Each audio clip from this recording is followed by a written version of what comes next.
Et puis le ramadan avec Marc Menant dans un instant.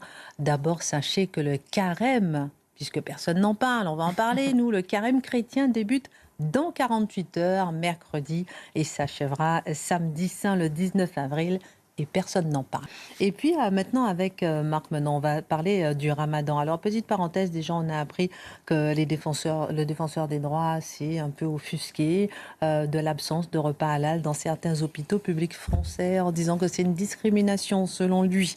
Alors là on va s'arrêter avec vous sur la FNAC de Nîmes. Elle a beaucoup fait parler d'elle, plusieurs ont réagi, Franck Tapiro, beaucoup de personnes, de personnalités. Pourquoi ? Parce qu'il y a tout un rayon sur le ramadan. Alors, des livres pour enfants, toutes sortes de livres pour enfants. Je disais, qu'est-ce que l'Aïd el-Fitr, découvrir la Mecque, des cahiers d'activités pour enfants, le mois béni du ramadan. Et même les musulmans se sont offusqués. C'est intéressant. Mais alors, il y a également d'autres FNAC. Il n'y a pas que celle de Nîmes. Il y a Paris Nord aussi, avec des présentoirs dédiés, bien en vue, qui font que soudain, ça devient la religion qui prend tout l'espace, même là où théoriquement on pourrait s'enrichir de toutes les cultures, pas uniquement les livres catholiques, mais d'autres fascinations de divinité, passant par l'animisme, etc., etc.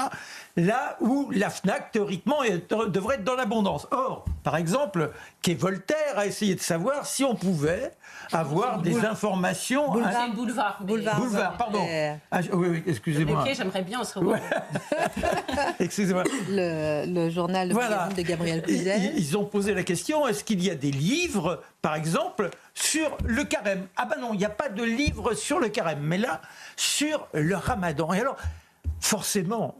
Non mais ça interpelle quand même. Ah ben non, rien sur le carême. Rien sur la carême, mais au-delà du carême, on est quand même dans un pays qui revendique, pardon, la fameuse laïcité. Oui. Et là, on a soudain une religion qui s'impose.